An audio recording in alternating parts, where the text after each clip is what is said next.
mayambu taram na ukchari ngasi Pangambam Chakshang da ai huji Gajar Halwa pura lae winter ni na hawba matam ne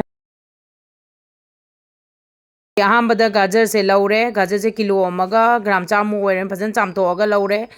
gajar singje phajana tok pira si loina bab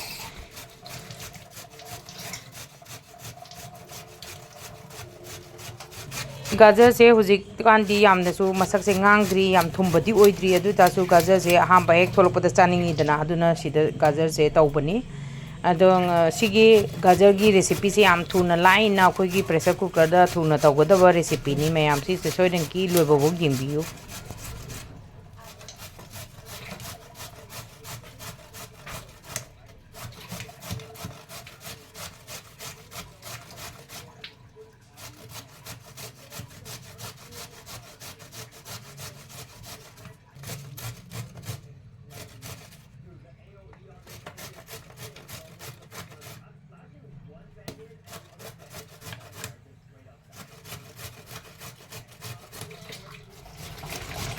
Aigi se loirakadore kharadi wabane do ado warasu haudi haubane aduna kharadi dum wana tawtare aduga easy oiba kaaga gajar do chamthoga matum taga pesako da kamthopagi recipe so aigi channel da yaubane atusu yengbiba yagani ado ngasi gisdi sitlaga tawjabsina su hena hauboininge gi aduna tawbane si loisalae to si loira sida aduna ready oira se gajar se aigi se ngasi Gajar Halwa tawegi da magta sangom liter packet to on laure ko liter amani se liter amasi da kamai to ge da khara amana gajar ga hapage khara amana aigi container da idi hana sohol lage ko liter tangkhai duma pura haijale aduga atopa liter tangkhai du de gina khara amane khauge adu ai kai dogduino hairake ba quantity do se liter amani to khatang khak se ai haphaure ba lahore ba ko cooker sida pressure cooker nakanda dum thangachare pressure cooker se on tawrase duga main tawni bada aina ngasai gajar sillaga thangkiba ja gajar do aina ngasai gajar do laure adu gajar se sigi pressure cooker se da kam thoktoy ne ba khongra adu da ngasai gi aina hai gi ba sangom kitang ka packet la hawbudo adu jo option bi rasi aduga adu hap loira kanda ngasai gi gajar se hana hapaga pressure cooker da kam those maina option las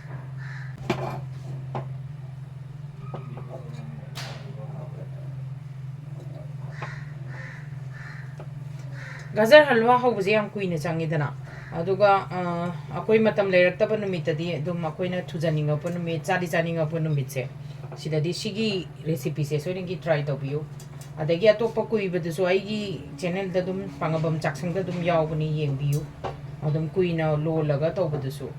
adu su dum yai ado sigi recipe sina khara akoina easy oibagi damaktan aduga si se kona atai tai mayan kona hapase si hana tang kamthokpi grase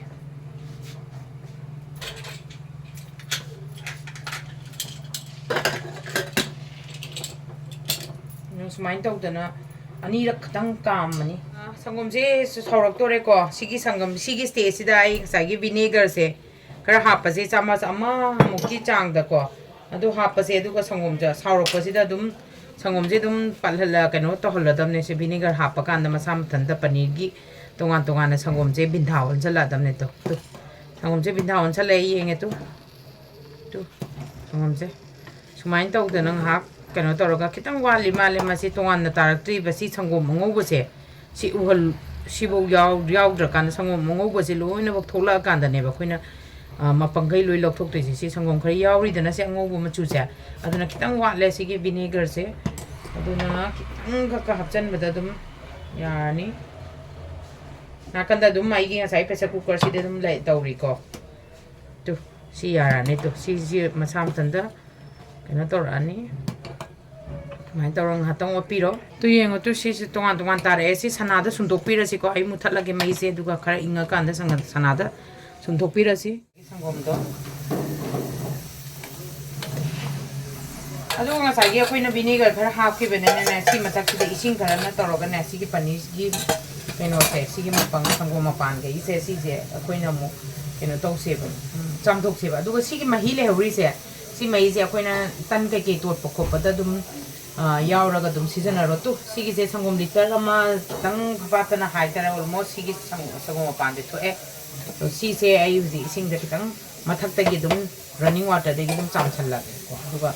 samthokna ba duga sina ata kai gi to to season na biro mayam freeze ta tham biu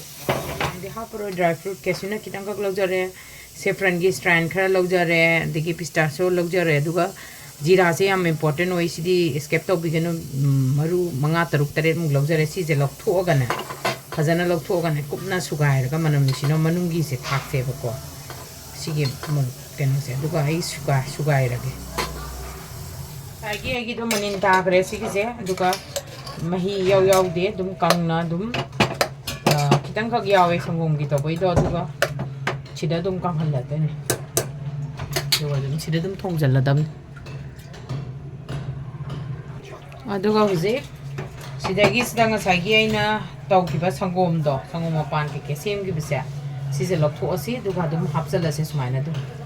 sise dum paneer oina khoina paneer oina thonga sa bu haw bane aduga si sumaina tawrane singna bhajan cham thokra bani ko sigi se aduga du lora kanda aina lawul se aina ngasi thakadar se saffron aina habdo du strand khara hapani aduga dry fruits ani je bhajana kan to kore si je koi chalom da hapasu yai si dum hapchang su yai du chab da hore nungai adu ai ngasi yam thumaloe ba aduna ne si gur amma khatang sina dum kupna soira ga hapada bane aduga aina nga sa hai ki do kaino je khoi gi kaino je sugai kare ilaiji maru do fran sugai kare manam nuksina basi maga thaksala si aduga muje si gi sta dum opi rasi sumaina opasida kangna dum sina dum yarabani ado aina mu khali sina sida mu khadang ka ai se ghi khara hapke na khalle ghi kitang ka hapaga kana sigi kang dribog ne adum o laga nga sagi sangom mapan su dum adu su dum moi bani sik tawraga phajana khara kanghanna ba tawkada ban ai di ghi khara hapke habdo aina ghi se chamas ani kitang hapage yam haproi aduna hapage haptra su dum yai ko optional ni aduga chijai phajana adum kharak ngahak loli minimum nga muk su jale kangsale aduna nai gur hapchalage chini hapke su dum yai ko to ai chini je akoina avoid tawdre pura refined sugar se at least gur na khara kaino to we na gur oina khoi chini angang bu se on tawjabani ado hujik kan sogalai ai simi am je lo hapchalage to masak se sumain tawre gajar se hujik tholok ba dangai aduna ngang da bagi ni ko masak se aduga hujik akoi gi chini ngang bu phaksala se dry fruits se dum chaisal lage ko adum hore mathak ta kitang sprinkle to ge di ani pistachio je hore mathak ta kitang ko ida hapsi aduga olasi manamdi rose la e manamdi am nungshire aduna si soidingi hawgani chini ngang banu su tawgani ado koi kitang healthy version da try to bani koi di dum chai chini ngo be boy to we aduna mayam sigi recipe se soiding gi try to biu aduga sigi recipe se pam piradi like subscribe amasung comment soiding gi to biu kuire aina pangabam Chakshang je video hapat ta ba mayam soiding gi yung biu ko thank you ur hapagi machudi yamna ngang badi oite aduga plus akoi gi kanoni nasai gi gajar se yam ngang ba gajar oidi bagi oirini aduna si gajar halwa se recipe se pambiradi like subscribe amsung comment soiding ki tobiu sigi recipe se soiding ki try tobiu thank you